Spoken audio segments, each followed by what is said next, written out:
So this is going to be a conversation that really focuses in on what we know about high blood pressure and how we approach high blood pressure. And the reason why I'm sharing it with this particular group is a couple different reasons. One is, from a research and clinical application standpoint, there's a real need for us to continue the push to go away from expert opinion and standard of care and really start to force ourselves to embrace evidence-based medicine, because frequently, as I hope you're going to see today, the bulk of research and literature really supports a need for changes in current standards of care.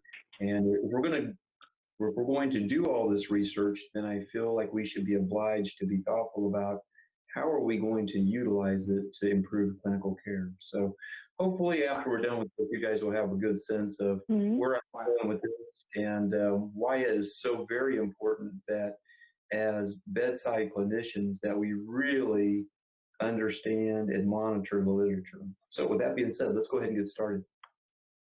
So I don't really have any disclosures to report. I am the VP of Medical Education for Freeman and Program Director in Internal Medicine, and I continue on as a practicing internist and hospitalist. So we'll start with a very recurrent, simple physician phone call. So your nurse calls you about Mr. Smith. It's a patient who's admitted with severe cellulitis and is noted, incidentally, to have a blood pressure of 175/80, which we all know that's pretty high. And of course, the nurse wants to know, well, what do you want to do about that? And ultimately, the question that is being asked of us is, do you want us to treat that blood pressure? Should we treat that blood pressure? So blood pressure is one of those basic medical things. 1/4 of adult Americans have some degree of hypertension. So I think that if you ask most physicians, they would tell you that they've got some pretty good experience with hypertension. And so this is not a rare and exotic disease process. This is meat and potatoes of medicine. So when we think about hypertension, you can really kind of clump it into three major categories. There's chronic hypertension, there's asymptomatic severe hypertension, and then there's hypertensive emergency.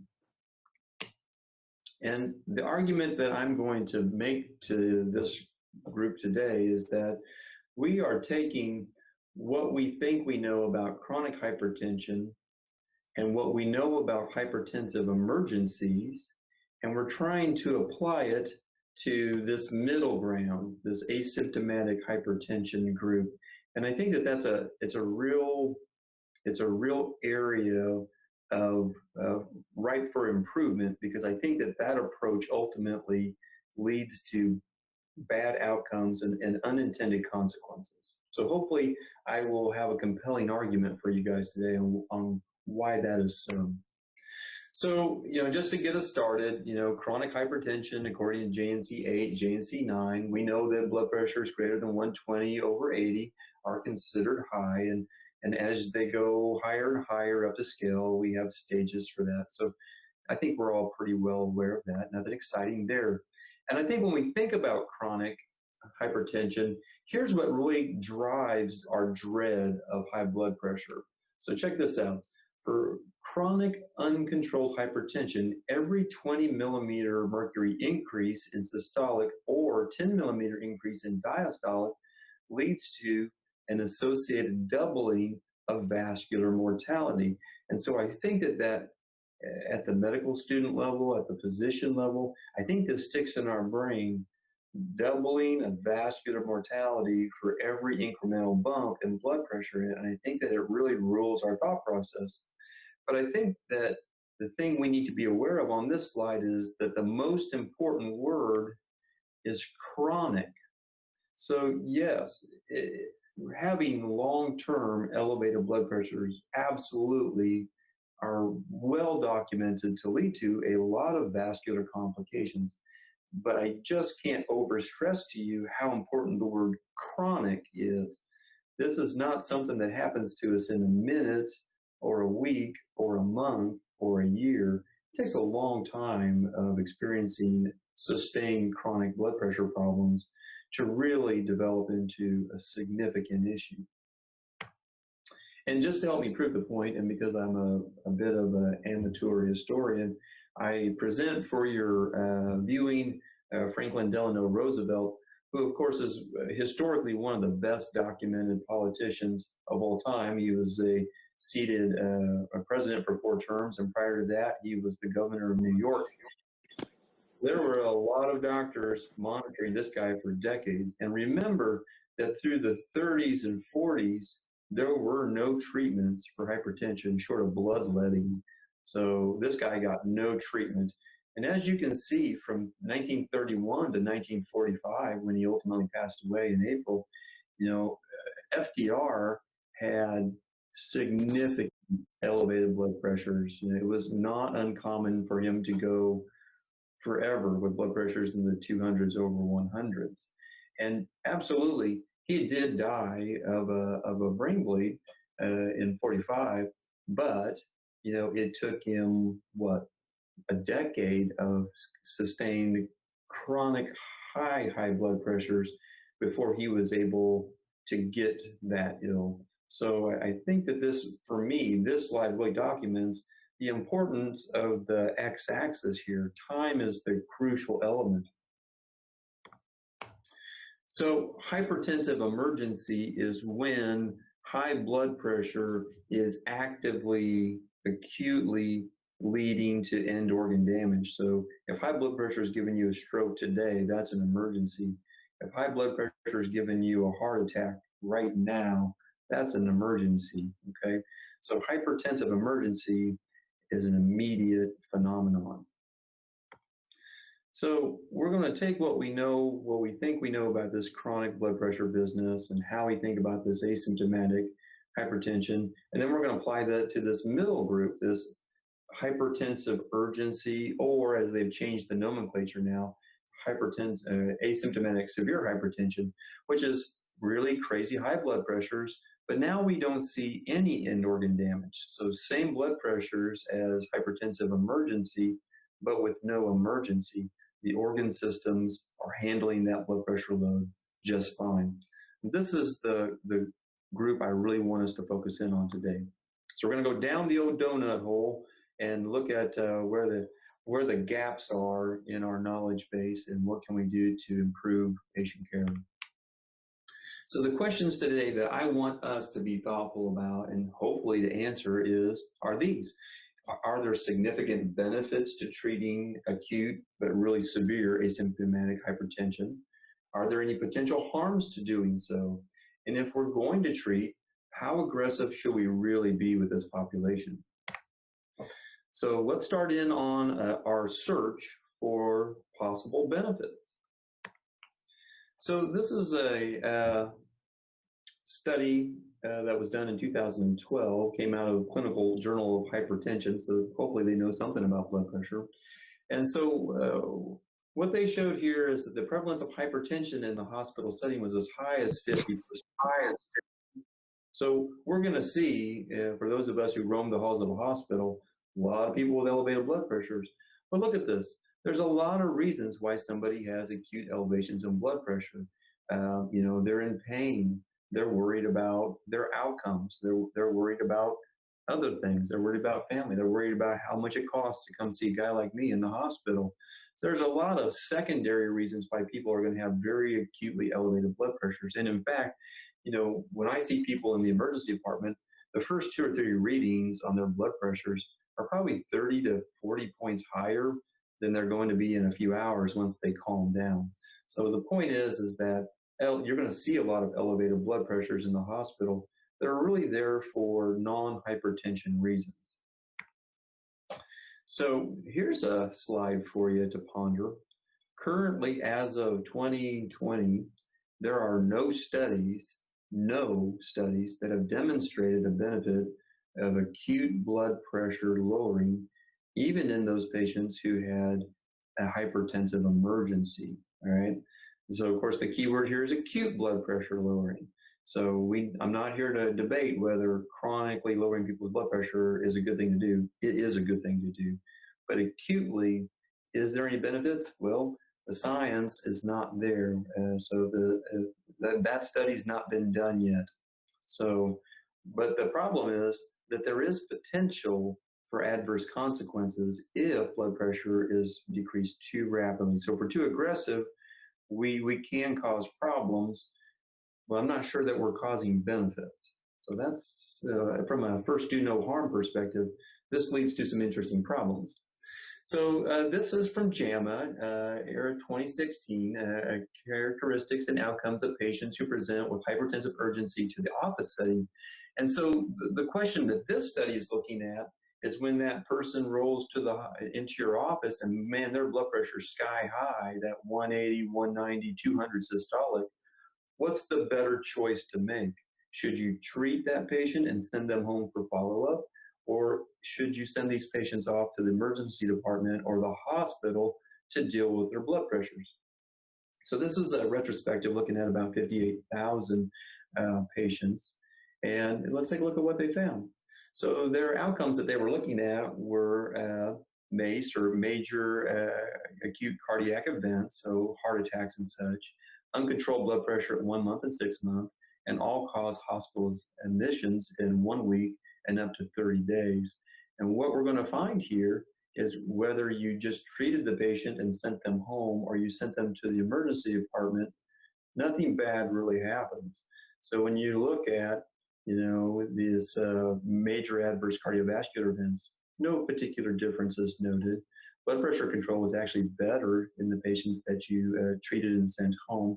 And there was really no significant difference in all-cause hospitalization admits, though the patients that you sent to the hospital were more likely to be hospitalized. So at 6 months, it was a better, more effective treatment to just start the patient on an antihypertensive and send them home than it was to introduce them to the hospital setting. So according to this study, there appeared to be no substantial benefits from sending people with really high blood pressures, but no evidence of end organ problems in for acute treatment. Not a thing that we should be doing. So here's a study that was done by our emergency medicine colleagues, and this was in the Annals of Emergency Medicine. It's actually a really old study, 1987. And so what they did was they looked at 239 patients who hit the ER. They had systolic blood pressures that were, in the 160 range or higher. So that's kind of like stage 2 JNC8 blood pressure readings. And they did nothing. They just sent them all home and followed up to see what happened. So what happened to all these high blood pressure patients? Well, it turned out that only 35% of those people actually had high blood pressure and were worthy of treatment. So in other words, 65% of people that made it to the emergency department with stage 2 or higher blood pressure readings did not have high blood pressure, did not have a need for treatment, and wouldn't have benefited from treatment. So the lion's share of these patients, who are tempting you with those bad numbers to do something, this is a trap that we should avoid. So here's another emergency department study looking at 1,000 patients who presented to the ER. 435 of those patients received acute treatment of blood pressure, 581, no treatment offered at all. There was no difference in return to the emergency department in 24 hours or 30 days. Let me tell you, if you're working in the emergency department, those people that bounce back the next day, they make you look bad. So this is a good study for that. And more importantly, the ultimate question, but did you die? They didn't die. So whether they treated the blood pressure in the ER or whether they didn't treat the blood pressure in the ER, at 30 days and 1 year, there's no difference in mortality. So what does this study tell me?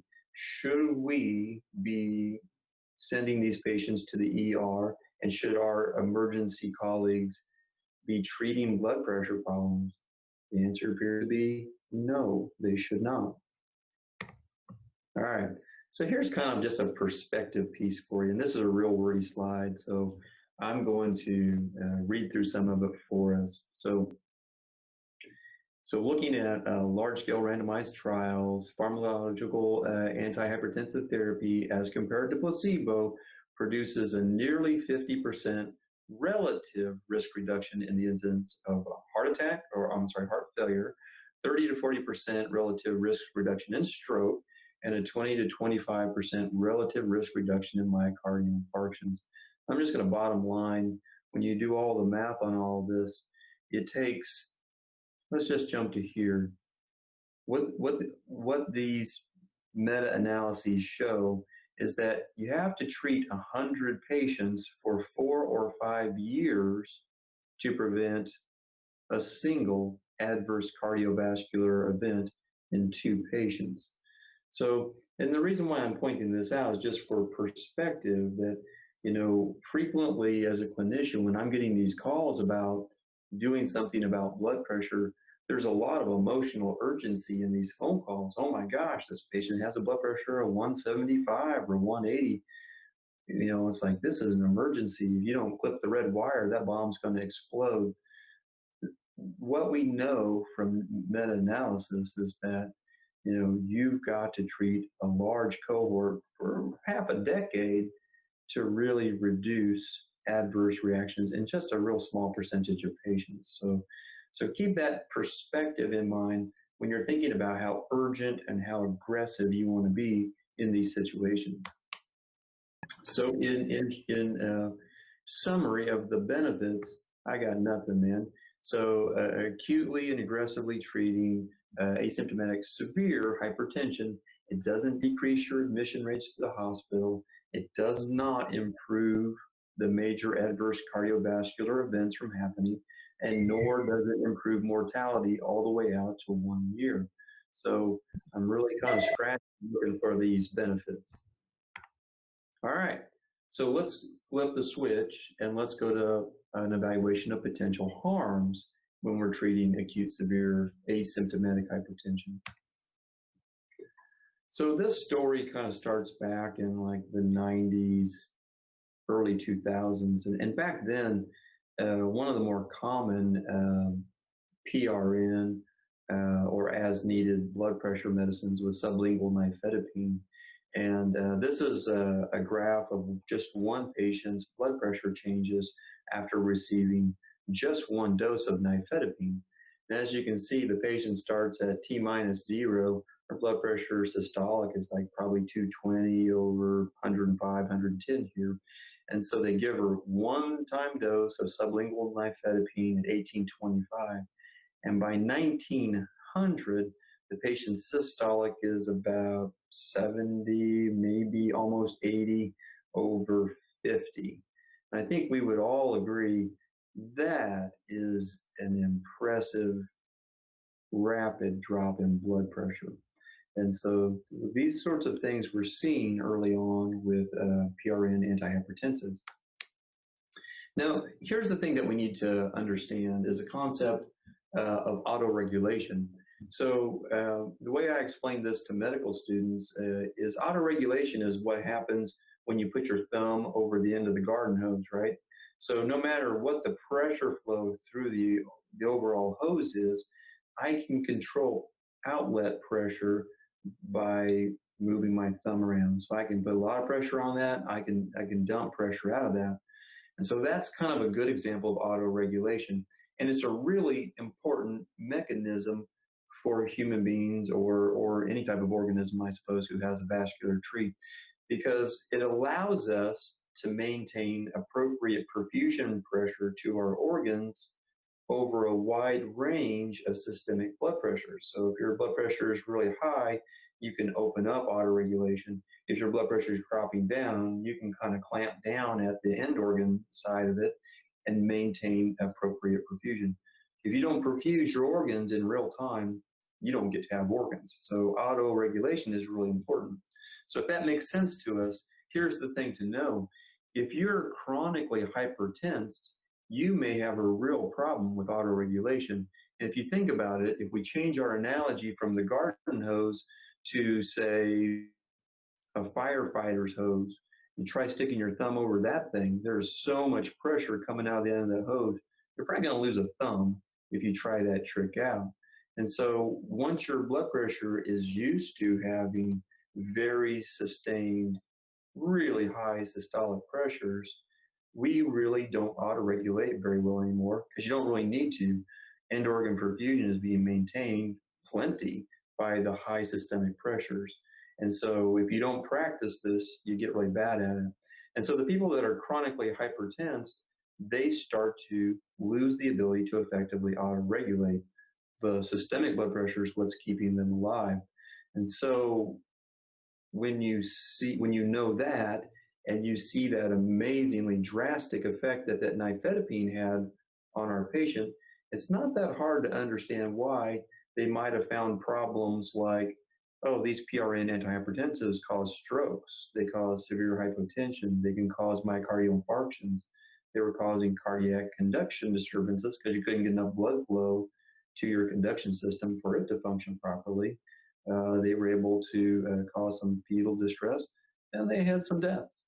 So, and I think that is all because of that mixture of the potency of PRN treatment and in a population of people who cannot effectively protect themselves by auto-regulating. That's a really scary combination.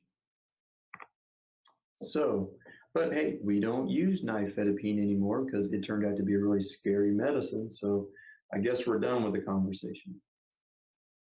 Or we're not.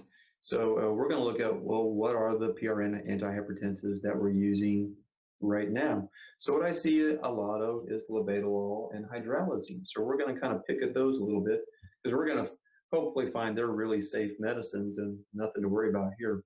So for that, we're going to dive into the Journal of Clinical Hypertension 2010 and take a look at what they found about these better, safer PRN antihypertensives. So this was a study looking at a cohort of a couple thousand patients, looking at those who got orders on the chart for hydralazine or labetalol, and they did break them up into whether the dose got administered or was not administered on both of those sides. So let's look at some of the studies. So this really evaluated about 29,000 adult admissions at the University of Michigan over the course of about a year. And what they found was about 7.5% of all admissions, so almost 8% of every patient who entered the hospital was exposed to these PRN antihypertensive orders. But when you look at who got the medicines, so of all those people, only 64 of them actually had an indication to have aggressive blood pressure therapy. So in other words, of all the people that somebody wrote an order for a PRN antihypertensive, only around 3% of those people had an appropriate indication to ever be exposed to that medicine. 97% of the time in this one hospital, they were doing the wrong thing, which is a tremendous opportunity for improvement as far as I can see. So, but this is, we don't want to call out the University of Michigan. I think this is most healthcare systems have this exact same practice habit. So what they found in this study is when you give PRN antihypertensives, it had a significant impact on length of stay at the hospital. So for those who got IV antihypertensives, take a look at what happened. So length of stays for patients for whom hydralazine was ordered and who got at least one dose, their length of stay was 12 days plus or minus another 15 to 16 days. For those patients who did not receive PRN IV hydralazine, their stay was 7 plus or minus 9 days. Significant increase in length of stays for patients exposed to these medicines. And for labetalol, that same trend continues here, 11, 12-ish plus minus 16 days length of stay versus 8 plus 10. So really profoundly interesting effect on lengths of stay. So if you're a hospital administrator or you own an insurance company, you really ought to be looking at this data because that's costing somebody something. Here's another one. So this is Therapeutic Advances in a Cardiovascular Disease Journal This is 2018 study, retrospective review of the use of hydralazine and labetalol for the treatment of acute hypertension in hospitalized patients. So we'll go down the rabbit hole again. So they looked at about 381 patients, and then they looked at these classifications. Did they have intensification in their home antihypertensive regime versus no changes made versus did they decrease the intensivization of the home? Did they do anything with the patient's chronic blood pressure regimes? So I include table 2 here because, look at these numbers on the blood pressure. So the vast majority of these patients, a substantial, maybe about a third or more of these people's blood pressures were just nowhere near interestingly high. I mean, none of these things would have been exciting to me at all. But about a third or more of these people got treated for really pretty benign elevations in the first place. So I think that we have a real tendency to use these medicines at almost any blood pressure rate. So here's the good news about that study was even though we were pretty cavalier with using the blood pressure medicines, there really was not a lot of serious adverse events related to the use of those medicines. So that's good. So we didn't give anybody stroke or heart attack or acute kidney injury. So that's good. I like that. But here's the thing that you need to know. When you're treating somebody, even with a hypertensive emergency, we have a strict mandate not to reduce their mean arterial pressure by more than about 20% over a 24-hour period of time. And the reason why we do that is because of those autoregulation issues that we talked about. We know that's a problem. We know if we're too aggressive with blood pressure correction, that can be the result. And so that's why we have that safety parameter there. But what this study shows is that when you use these medicines, about 20 to 22% of the time, you're going to get a greater than 25% reduction. And so what this and numerous other studies show is that when we use PRN antihypertensives, 1 in 5 of our patients is going to be at risk for an autoregulation issue because they are definitely going to get a bigger than 25% reduction in their overall MAP.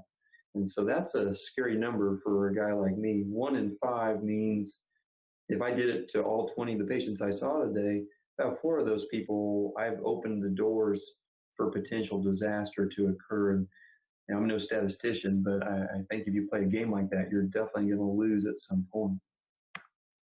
And here's some more bad news. So we're using these PRN antihypertensives, but look what effect it has on the physician's ability to manage chronic home meds. So we're giving out PRN antihypertensives. 40+% of the patients never even got restarted on their home medications the entire length of their hospital stay. So dangerously close to 50 there. More than 31% didn't get their home medicines until they were in the hospital for at least 48 hours. And then on discharge, 37.6% were newly started on antihypertensive medicines or their home medicines were intensified. Well, that's great, 37%, which I guess means like what, 63% of them were not. So we had to give out all these blood pressure PRN medications, but then the vast majority of the patients went home on the same ineffective regime with no dose adjustment changes one way or the other. So when we use these PRNs, it really has a real dampening effect on our ability to be thoughtful about the big picture of how we're going to long-term manage blood pressure in our patients. So we're not thinking about their home meds. We're not thinking about adjusting their home medications. We're just fixing the number right now, and then we stop thinking completely. So this has a real negative, a corrosive effect on our ability to provide long-term effective care. And again, like we saw in the very first slides, chronic control is the important thing, not blood pressure control today. All right. So here's one from JAMA 2018, benefits and harms of antihypertensive treatments in low-risk patients with mild hypertension. So kind of a cool study. So what they did was they wanted to know, does it matter if you treat blood pressure at all if somebody's not at risk for organ problems? So the concept that they're starting to play with in this article is maybe it's not the blood pressure it's the problem. The problem is, can your organs handle that blood pressure load or not? And so if you have a completely healthy organ system, maybe the blood pressure is not that relevant. And so they looked they looked at a low risk population, and they defined that low risk patient as by excluding anybody who had cardiovascular disease, ventricular hypertrophy, AFib, diabetes, chronic kidney disease, or a family history of premature heart disease. So as long as you didn't have any of those things, they said, well, you're probably pretty low risk. And then they watched to see what would happen. So they followed these patients, I think, from 1998 through 2015. I feel like they gave them a good chance to let the natural history unwind there a little bit. And they tried like heck to not give these people any antihypertensives at all. And so let's take a look at what did they find in a low-risk population. So looking for benefits. Was there a benefit in mortality? No. Was there a benefit to avoiding cardiovascular disease? No. Well, maybe just benefit in having heart attacks in general? Absolutely not. Was there a benefit in decreasing your risk of stroke? No, there was no benefit found at all. Well, so what about if they did treat? Was there a harm there? So there was slight findings of harms if you actually treat these people. And remember, they were at super low risk to begin with, so there was not a lot of predicted benefit to treating these people. So we were exposing them probably to more harms from the medicine than we would have predicted they would have had potential benefit from the treatment. So it needs to be a lot of benefit to outweigh the risk of a pharmacological intervention. And I think that that's what this study goes to show, is that the low-risk patient didn't have much to benefit from treatment. All there was for them was these marginal harms. So as I already pointed out, the benefits were really lacking. There was a little bit of difference in risks to that population. So a little bit of hypotension, a little bit more syncope, a little bit more electrolyte abnormalities, a little bit of AKI. Not a lot, but still, it was there. All right, one more just to really beat a dead horse. So IV hydralazine for blood pressure management in the hospitalized patients, its use is often unjustified. I love the title myself. So this comes from the Journal of American Society of Hypertension. This is a 2011 study. And so this was a 6-month eval of a single health center using just IV hydralazine for PRN blood pressure control. 201 doses were ultimately provided to 94 patients. Only 2% of all of these actually had an indication for the use of IV antihypertensives, all right? So like we talked about maybe about 15 slides back where we said, well, look, 97% of the time, University of Michigan were giving these medicines inappropriately. Well, it's not just them. I think it's a lot of healthcare centers. So that number seems to hold true. We have a lot of room for improvement here. And check this out, 7.5% of patients were actually evaluated by a physician prior to getting that PRN antihypertensive, and only 18% were evaluated post-dosing. Well, why is that important? Remember that slide about, maybe they're just anxious, maybe they're in agonizing pain from their surgery, maybe there's a reason why their blood pressure is elevated that has nothing to do with blood pressure, and we need to address that. Well, the vast majority of the time, these people were being given antihypertensives and never being evaluated for what the real cause was. So I think that that's a real problem as well.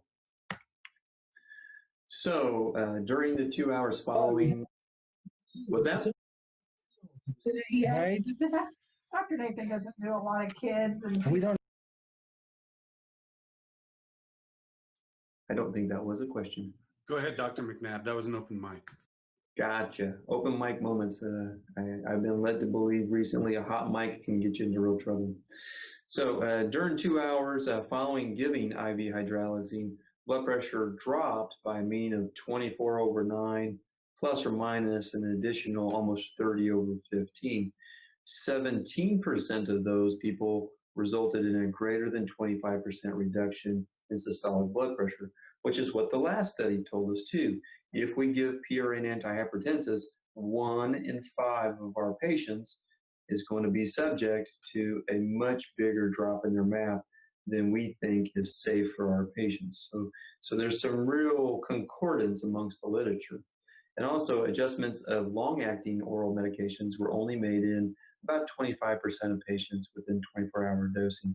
So the same problems that we saw in the previous studies, kind of a do-over study, except I wanted to show you guys this. So check this out. So they took blood pressures and of the patients, and they put them into quartiles, okay? Quartiles of severity of blood pressure. And what I want to show you guys is when you treat, look at the difference in blood pressure deltas, the changes that you can expect when you give a PRN based on how severe the blood pressure is. So these people that had really high blood pressure, that greater than 190, look at these potential changes, 35.4 plus or minus another 24. So one of these patients here apparently had a 59-point drop in their blood pressure. And I think that the thing that this slide goes to show us is those that are chronically severely hypertense are the ones that you would be suspicious could have the biggest change in overall blood pressure. And that's the exact same population of people that you would predict are going to really suck at doing autoregulation. So this is a terrifying slide to a guy like me because it suggests that, hey, we found a really high-risk population of patients that you can really put a dent in them without that much effort. So I think that this was a good addition to our conversation because it really highlights the at-risk nature of these chronically severely hypertense patients. And by risk, I mean risk of guys like me. I should not be allowed near them. So here's my concerns from these studies is that those that are at the highest risk of injury might be at the highest risk of hypotensive episodes with the use of PRN antihypertensives. So that, I think, is a real concern, certainly a concern of mine. Old maps, whenever they would run out of like, here's what we know about the world, they would just put dragons and say, well, that's where the dragons live. Don't go there. I thought I'd add that for you. So in summary of the harms, greater than 20% risk of significant hypotension when we're using PRN antihypertensives, that 1 in 5 patients is potentially going to be put into a risky situation. There is pretty clear evidence that there are risks of AKI, electrolyte disturbances, and even syncope. It really increases your length of stays in acute care situations.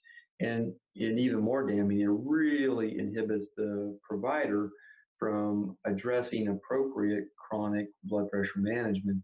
We don't restart the home medicines. We don't adjust the chronic regime. Almost none of those things happen effectively when we start to rely on the use of PRN treatment. So, okay, I feel like we've kind of hammered that point quite a bit. So we're going to switch it up here a little bit. So here's another nursing call. So the patient with the cellulitis that had the high blood pressure. So we started that patient on some Norvasc. That's a blood pressure medicine, 5 milligrams daily. That's a starter dose.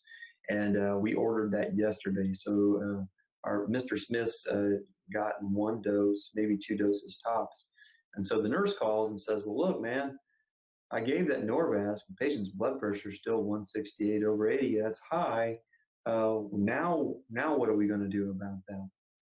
And so we're going to change gears and we're going to talk about what does appropriate dose acceleration really look like. So I will tell you that as as somebody who's been in clinical medicine for 20 years, from as an ER tech to a medical student to a practicing physician, man, I've seen all kinds of habits with blood pressure medication adjustments. I've seen blood pressure medication adjustments made on a daily basis. I'll change that dose every day, Monday through Saturday. I've seen times where the cardiologist will start a blood pressure medicine. 2 hours later, the nephrologist starts a blood pressure medicine.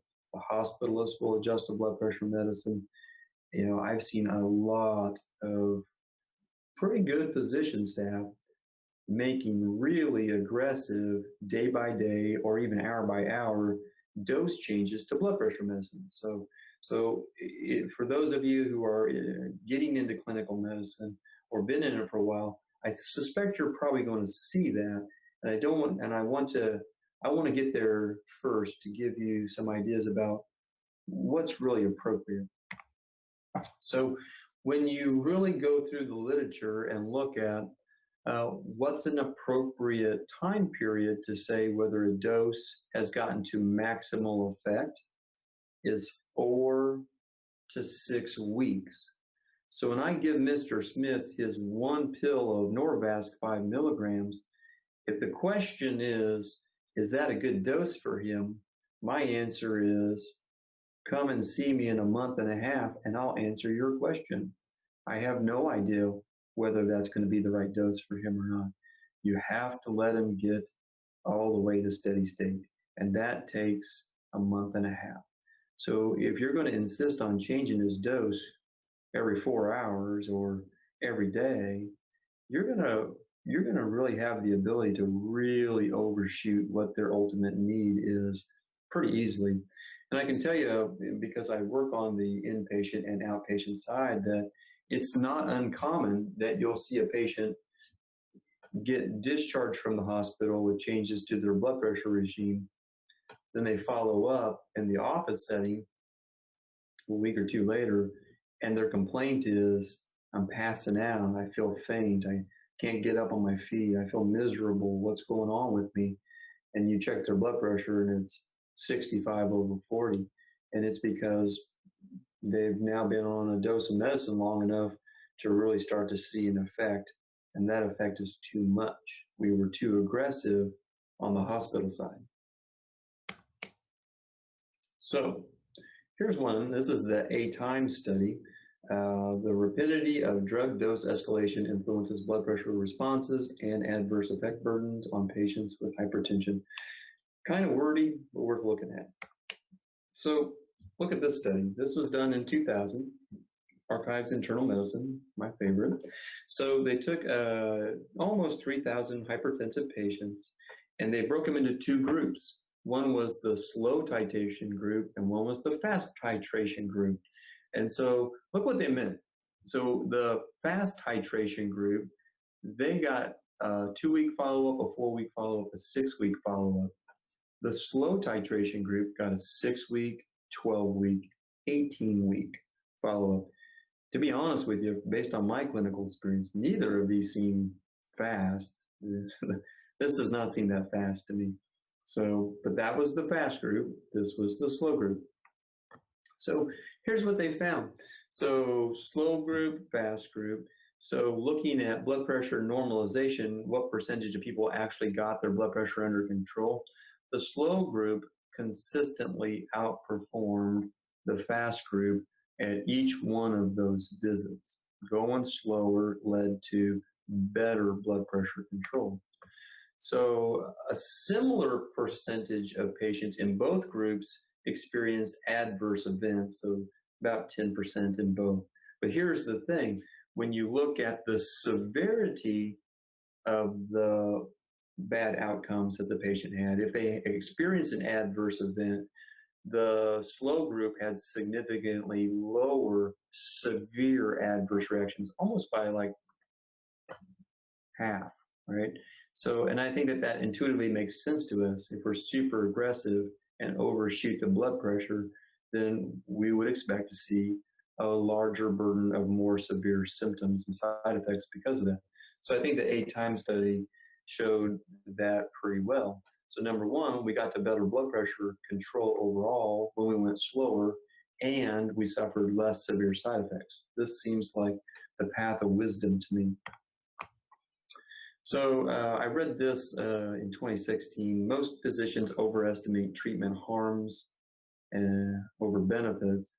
So I don't include the article here, but I really think Medscape should have been just picking on human beings in general. I think that human beings overestimate their ability to do good, and then they underestimate the potential damage that they can do to the situation. So when I was growing up, a saying that's in my family is the enemy of good is better.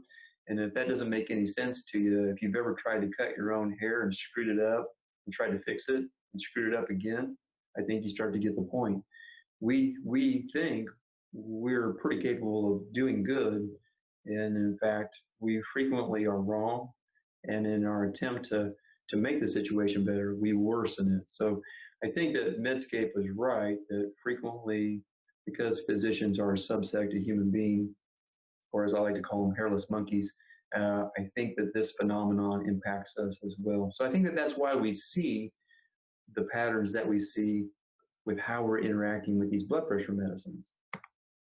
So, hey man, I don't always treat elevated blood pressures, but when I do, so this is definitely not a conversation to try to convince all of you to not treat blood pressure problems. That is not what this is about.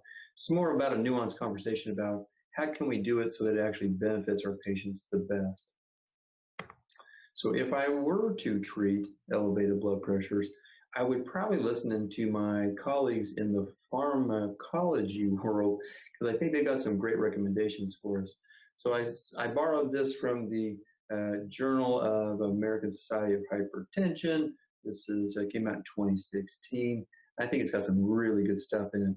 So the thing to know about this is they were really deliberately focusing in on the risk of end organ damage and trying to use that risk assessment to decide what's the right thing to do for our patients, all right? So do you have risk for end organ damage? Well, it's that stuff we talked about before. Do you have a weak heart? Do you have bad vascularity? Are your kidneys weak? Do you have brain damage from a stroke or TIAs? This is the at-risk organ system stuff that we're looking for. And so they built us an algorithm that I thought was kind of fun to go through and probably clinically useful. So they identified the severe hypertension patient. Their next step was to confirm that the number was real. And then they asked the question, is there evidence of organ damage?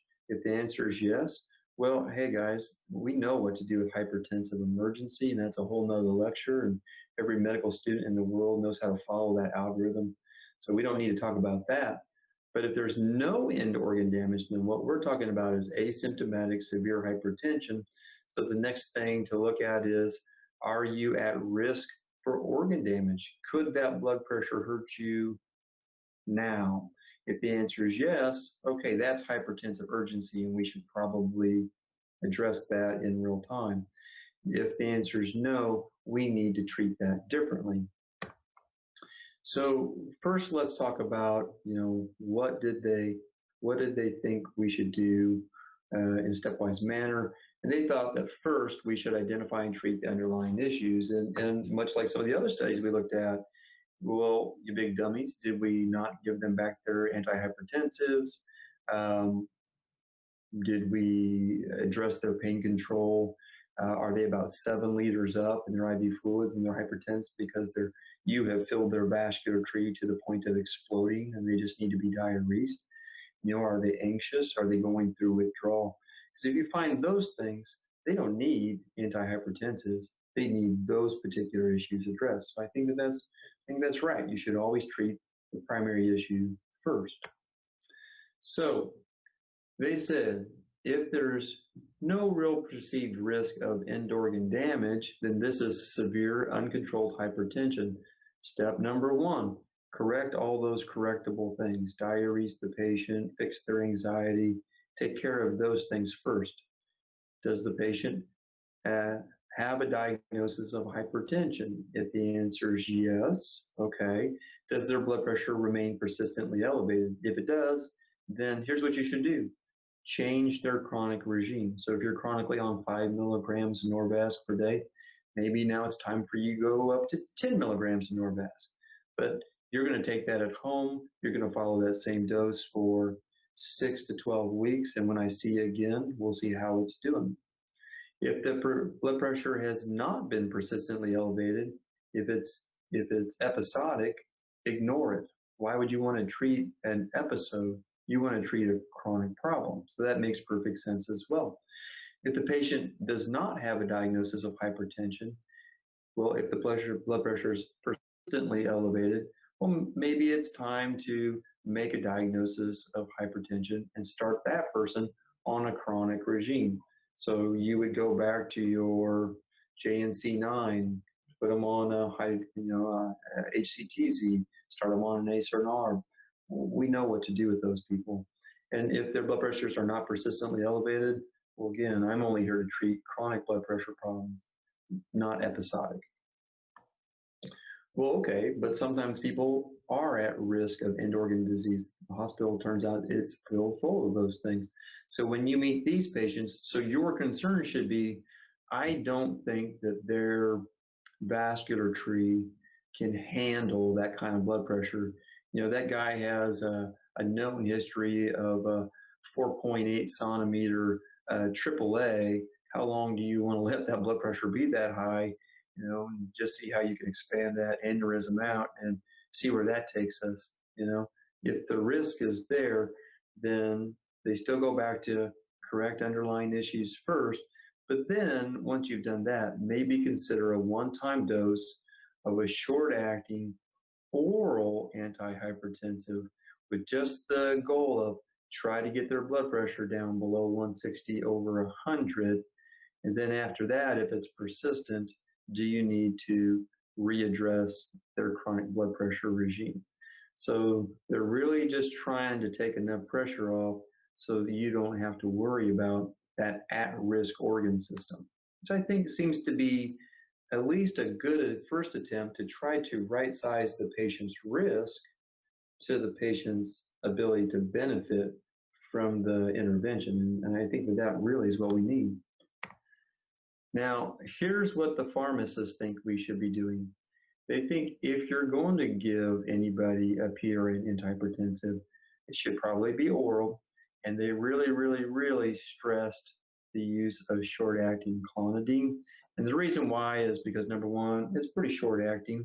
And then number two, it doesn't have a lot of effects that are going to get specific populations of patients in trouble. So, for example, if you could use labetalol, but if your patient already has a heart block or conduction disease or decompensated heart failure, well, that's not the drug for you, right?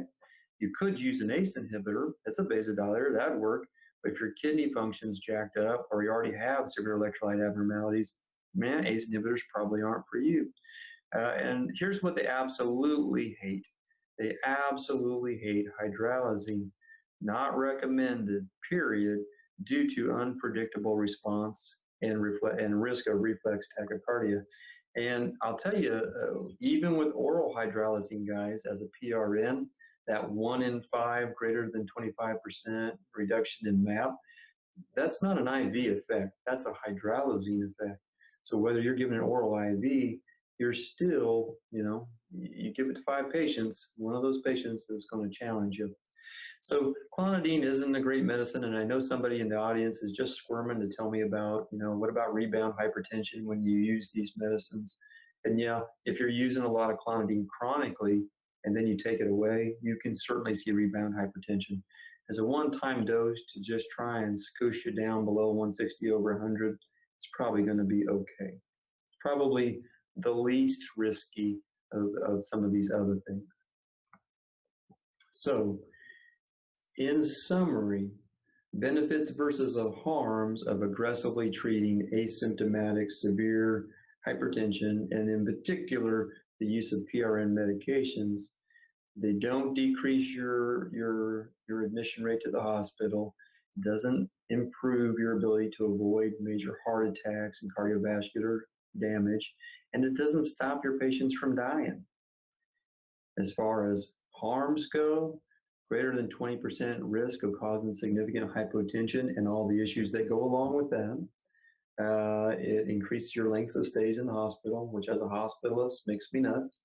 And it stops me from being a smart doctor and keeping my eye on the long-term chronic management of outpatient hypertension. So it makes me a worse doctor if I'm relying on these PRN medications to do my job. So in summary, I think these are the things that I took away from this. Number one, do not treat asymptomatic severe hypertension if it's transient and situational. Assess your patient's risk, their actual risk of end organ damage before you decide how you're going to treat that patient's blood pressure. Do not aggressively accelerate treatment regimes. Remember, it takes 4 to 6 weeks for that one-time dose adjustment to take full effect. Wait it out, take your time. And then avoid the use of PRN antihypertensives, especially IV antihypertensives, for non-emergency treatments. I think if we could all agree on this, I think that the blood pressure world will be a safer, more effective place. So this long litany of review is the sources of everything that I've shared with you guys today. I would like to specifically thank Dr. Brittany Berman, who's now a Wingfield, and a student, Dr. Peter Shahada, who I think is probably an intern as well now. They helped me a lot with the literature review and in preparation for all this. So could not have done it as quickly without them, and probably not as well either. And with that, time for me to step off my soapbox and maybe take some questions and see what we think. Okay, let's reveal and thank our speaker, and then we'll start taking questions. Okay. If you could use the raise your hand function. Just a moment, Dr. Schneider, while I get to the unmute function. There you go. Go ahead, Dr. Schneider. Robert, thank you so much for interesting presentation. I think about 2 years ago, European Society of Cardiologists, they changed their classification of phase 1. They extended up to 160. Probably there is a reason for that. So can you comment for that, particularly in regard to your presented data that there is no any improve with the use of that hypertension drugs? What's your take on it, please? Sure, absolutely. You know, I think that when you use staging classifications, I think that we try to apply an emotional valence to that. I mean, when you say like, wow, you have stage 4 cancer, boy, that really gets people's attention. And I think that when you say things like, well, this is mild stage 1 hypertension, everybody calms down. We're like, whoa, this is stage 2. You know, I think that by adjusting those numbers, I think maybe they were trying to adjust our thought process and how we approach those blood pressures. And if you look at like JNC9 here in the States, you know, they started making some interesting recommendations as regards more elderly population. Like they don't even want you to look at those patients if unless their blood pressures are higher than 150s, right? You know, and I think that it's because we started to really look at the potential harms.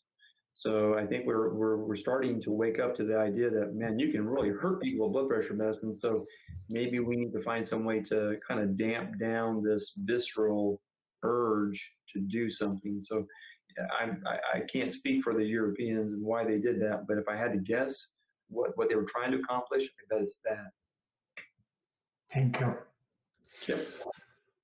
Dr. Wolf, you have a question.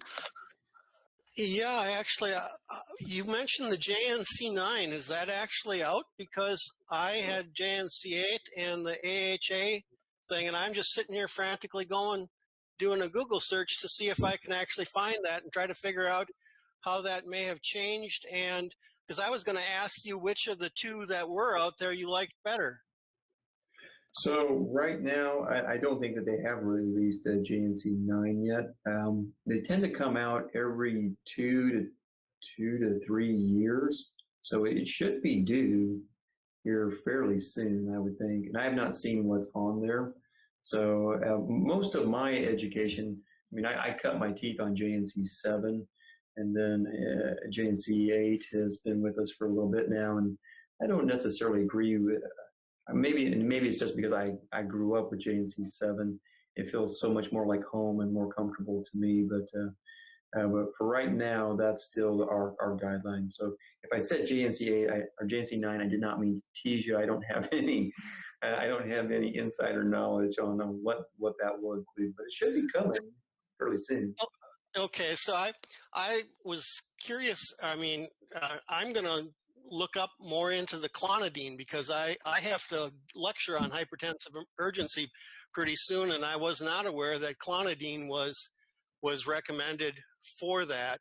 So I'll be researching that. The specific question that I actually had for you, though, was when you were talking about using hydralazine. So I generally thought of hydralazine as, okay, it's used in preeclampsia or things like that, but I thought it was more, and at least that's what I've taught, was more of the nitroprusside and the labetalol and things like that. Or they also had the short-acting, the clevidipine or whatever it is, the calcium channel blockers, things like that. So I was curious how you actually use hydralazine, or how often hydralazine is actually used in your emergency room, was my question number one. Oh, sure. So I think that anybody who has ever followed me around the hospital for more than maybe 20 minutes will tell you I do not use hydralazine for anything at this point. It's just no longer a drug for me. There are certain things I absolutely just, as a clinician, I just despise. Fluoroquinolones are on my list of things I just wish would fall off a cliff, and hydralazine's on there as well. I would say, despite the fact that I give this talk kind of recurrently to all the incoming house officers and healthcare staff, and I've even given this lecture like in Kansas City to a couple other major healthcare organizations. I am very much like Don Quixote, kind of tilting at windmills, trying to fight that standard of care of just that reflex to throw hydralazine, just a little dose of hydralazine on there. So I would say that the preponderance of practicing clinicians today still will do those very things that we just spent an hour kind of pointing out. And so there's still plenty of it being given. Okay, and then I had, I guess Jeff was silencing me here. Thanks for doing that. The other question that I had was, how frantic do you get when people's serum creatinine goes up after you give them an ACE inhibitor or an ARB? So, I expect them to have, around a 0.3 jump in overall creatinine, and I don't get excited about that at all. I mean, that's just, it is a function of, it's what the medicine does. When you decrease overall GFR and perfusion to the glomerulus, well, then, you're going to see your creatinine clearance go down, and you're going to see an overall impact on creatinine. So I expect that, and as long as it remains stable and doesn't worsen and it does not impact their overall electrolytes, I don't get worried about it at all. As a hospitalist, if you have an acute kidney injury, I will hold your ACE or ARB and your diuretics until you're restabilized and hit your baseline again. But right after that, boom, you go back on those medicines. And, when you think about ACEs and ARBs, I use kind of the dying horse analogy. If you really beat the tar out of a dying horse, it'll function better, it'll run faster, it's just going to die quicker. So when you give somebody an ACE inhibitor and you decrease filtration pressure through the glomerulus, you're actually overall decreasing renal function. But it's kind of like getting off that dying horse and saying, how about we just walk this thing? It's going to be a little bit slower, but man, maybe it'll last a heck of a lot longer. And so I expect that the sacrifice that we make is a little off the maximal today function to get more sustained function over a longer period of time. At least that's how it makes sense to me. That's actually always the point that I try to make as well. I'll just finish with one final quick question here that runs my gamut was in terms of the when to treat and stuff like that. I mean, part of the problem is that there's remodeling that's happening here, and the remodeling we generally say isn't entirely reversible. So to the extent that you don't treat and you let all the vasculature remodel and certain parallel branches and stuff disappear, when do you think is a good time that you really should start intervening? I mean, I get the whole end organ thing, but you don't necessarily always have a full battery of tests at your disposal when you're making some of those decisions, if that made sense to you. No, absolutely. So, I really think that starts with an assessment of where are we today. So, I think that when the waters are too muddy, I don't really know what's at the bottom of the creek. So I need to calm it all down so I can see what the real issues are. And so, when you're in an acute situation, you've been in a car wreck, you've been, you've really rocked the boat. I don't really have an ability to tell you, are those blood pressures high? Because, man, you just got one hell of a adrenal gland function and you're just really amped up, or you're just sick and it's reactive blood pressure to whatever the stressor is to homeostasis, or is this truly a chronic blood pressure problem? But one thing I can do is I can look for evidence of chronicity. So, if I look at the EKG or an echocardiogram and I see, wow, man, this person's got some serious LVH, or man, look, that creatinine's not normal, or they are spilling proteins, or they got some AV nicking on their fundoscopic exam. So those would be things that would make me think there is some chronicity to this problem, and we're already on the pathway to damage and more damage. So if I don't know what the answer is, and I don't see obvious evidence of progressive damage, then I think the best thing to do is to clear the waters, get back to steady state, and then reassess the situation. Remember that study from the emergency department showed that for people who were coming in with blood pressures greater than 160s over 90s, only about 35% of those people actually had any blood pressure problems at all. So the vast majority of the high blood pressures they were seeing were reactionary and secondary to something else.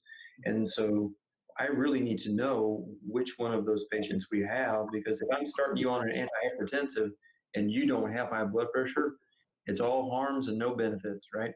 And so I think that's the key takeaway. So I think that really doing a good assessment to evaluate for evidence of existing organ damage would be the way that I would try to sort that out. Thank you so much. Dr. Schneider has a question. Dr. Schneider. Not so much question, just a comment, and maybe ask our students to think about these issues. You take ACE inhibitors. And monthly, it will cost about, without insurance, about $300-400 a month, the cost of that medication. And it's actually positioned, marketed as a gentle medication, but it produces so damage to the lungs, it produces so much damage to the kidney. And about 15 years ago, on the peak of that ACE inhibitors era when they were introduced, Harvard School of Medicine, public health, made a study which they shown that Lasix, which costs a few cents a dose, produce even better results than ACE inhibitors. So just think about what drives. So if we make this stage 1 up to 140 degree, we cover almost every old people. Europeans believe that 60-year-old 140 is normal blood pressure. but we are putting those people, it's the same like nobody knows that there is any effect of statins, but everybody prescribes statins. This is a mirroring situation, and the market drives what we do with our patients. That is the reality. Sorry. Thank you. Certainly. And I think that it also dictates to us frequently what tools are going to be acceptable. And, and of course, it's a lot easier to sell somebody a pill, and it's far more profitable to sell somebody a pill than to, go back to that previous lecture where we talked about lifestyles and, convincing people to do things that will lower their blood pressure or lower their cholesterol and to actually engage in a non-toxic lifestyle. So there is a lot of marketing that goes into these things. And I definitely think that the old saying that, every poison is a medicine and every medicine is a poison is just as true today as whenever they invented it. So you really have to be very thoughtful about what are the real benefits and harms to any intervention. I was recently reading through some literature about the pulmonary airways. And I spent good money in medical school to learn that the airways are sterile. So somehow the turbinates and how air flows through your lungs, by the time air gets into your alveoli, sterile. So I kind of hook, line, and sinkered on that one. But it turns out that that's not true. Like every other interface that your body has with the world, your airways are completely covered with germs. And so, there is a normal respiratory flora that coats every last micron of our lung passageways, and that's to our benefit. And so when we give people medications that damage that relationship with that flora and fauna, like antibiotics, are we setting people up for risks? Is my Augmentin today putting you at risk for an MRSA lung abscess tomorrow because I've killed off the protective flora and allowed that patient to overproduce a more malignant bacteria or virus or what have you? And so I think that I think you have to be very thoughtful with every intervention about ultimately what are the harms and benefits, and then make a real nuanced decision. As Paracelsus, the father of toxicology, tells us, everything is toxic. It's just a question of dose. Oh, absolutely. Yeah, everything has an LD50, including love. And water. Yeah, and water. Absolutely. Any last questions for our speaker before we thank him and send him on his merry way? I love the image of you as Don Quixote, and I would like, can I be your Pancho? There you go, man. Pancho be it is. You got to bring your own donkey. Okay. All right, everybody, let's unmask and thank our speaker one more time, Dr. McNab. Thank you so much.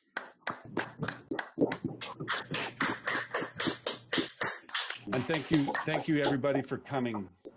There'll be exciting announcements and future speakers announced in the coming days.